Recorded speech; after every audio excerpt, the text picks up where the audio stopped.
अस्सलाम वालेकुम नाज़रीन, आसपास होम कुकिंग में आपको वेलकम करती हूँ।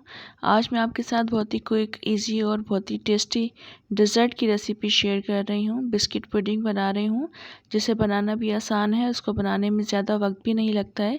ये इतनी मज़ेदार होती है कि आप इसको दावतों में भी बनाकर सर्व कर सकते हैं। ये बहुत सिंपल सी रेसिपी है, मगर ये बहुत जल्दी बनकर तैयार हो जाती है और बहुत ज़्यादा टेस्टी बनती है। तो चलें देखते हैं ये इजी, क्विक और टेस्टी रेसिपी मैंने किस तरह से बनाई है। ये 1 लीटर फुल फैट मिल्क है, जिसको मैंने बॉईल कर लिया है। अब इसके बाद मैं इसमें चीनी ऐड कर दूंगी। मैं 7 टेबलस्पून चीनी ऐड कर रही हूँ। आप अपने टेस्ट के अकॉर्डिंग ऐड कीजिएगा। चीनी को डालकर हम अच्छी तरह से डिज़ोल्व कर लेंगे। तकरीबन 2 से 3 मिनट तक हम इसमें चम्मच चलाते रहेंगे, इसको कुक कर लेंगे। अभी चीनी डिज़ोल्व हो चुकी है, तो इसमें मैं कॉर्न स्टार्च ऐड कर दूंगी। 3 टेबलस्पून कॉर्न स्टार्च को मैंने थोड़े से पानी में डिज़ोल्व कर लिया है। इसको ऐड करने के बाद हम फ़ौरन से इसमें चम्मच चलाएंगे, ताकि कोई लम्स ना रहें, और इसको हम थिक करने तक कुक कर लेंगे। अभी आप देख लें 3 से 4 मिनट हो गए हैं और ये थिक हो चुका है। और ठंडा होने के बाद मज़ीद थिक होगा। बस हमने इसको इतना ही थिक करना है। इसके बाद मैं इसमें स्ट्रॉबेरी एसेंस ऐड कर दूंगी। 1 टीस्पून मैं स्ट्रॉबेरी एसेंस ऐड करूंगी इसमें। स्ट्रॉबेरी एसेंस ऐड करने के बाद भी हम इसको 1 से 2 मिनट तक हम इसको कुक कर लेंगे इसके साथ ही। ये अच्छी तरह से अब मिक्स हो चुका है, तो इसमें मैं रेड फूड कलर ऐड कर दूंगी 1 पिंच के बराबर, क्योंकि मैंने इसमें पिंकिश कलर लेकर आना है। इसको मैं स्ट्रॉबेरी फ्लेवर का मैं कस्टर्ड तैयार कर रही हूँ। अगर आपके पास स्ट्रॉबेरी फ्लेवर का कस्टर्ड मौजूद है, तो आप ये दोनों चीज़ें ऐड मत कीजिएगा। अब मैं इसको रूम टेम्परेचर पर ठंडा कर लूँगी, उसके बाद फिर हम इसे मिल करेंगे। कस्टर्ड इस वक्त ठंडा हो चुका है, तो मैं एक डिश में पहले कस्टर्ड की एक लेयर लगाऊंगी।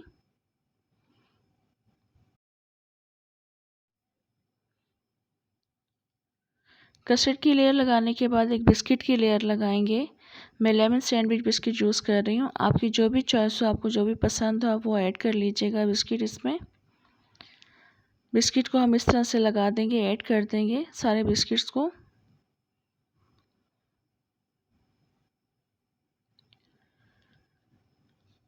इसके बाद मैं थोड़ी सी इसमें जेलीज़ ऐड कर दूँगी। ये रेड जेलीज़ हैं, स्ट्रॉबेरी जेलीज़ हैं, जिसको मैंने क्यूब्स में कट कर लिया है। इसको मैं सब तरफ से इस तरह से लगा दूँगी।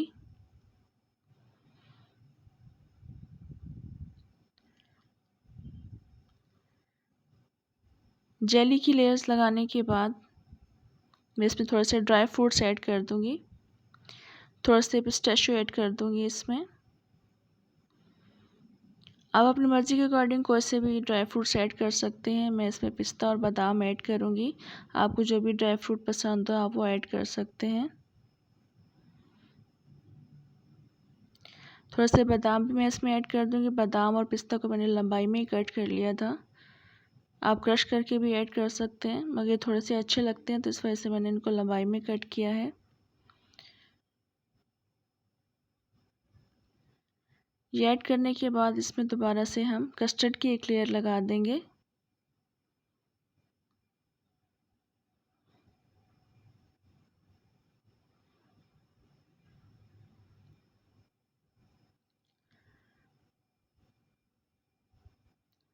कस्टर्ड की लेयर लगाने के बाद हम दोबारा से इसमें बिस्किट की एक लेयर लगाएंगे, मगर मैं बिस्किट को हाथ से चूरा करके ऐड करूँगी और साइड्स पर मैं इसके बिस्किट लगा दूँगी। इस तरह से मैंने लेमन सैंडविच बिस्कुट को हाथ से चूरा कर लिया था, और हाथ से चूरा करने के बाद हम साइड्स पर लगा देंगे। थोड़ा सा डेकोरेट कर देंगे हम डिश को।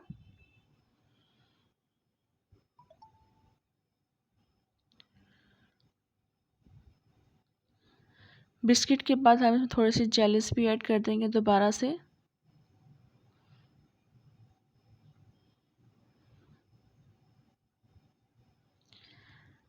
जेलीस ऐड करने के बाद इसमें हम थोड़े से ड्राई फ्रूट्स दोबारा से ऐड कर देंगे। पिस्ता और बादाम जो भी बच गया था, वो मैं इसमें ऐड कर दूँगी।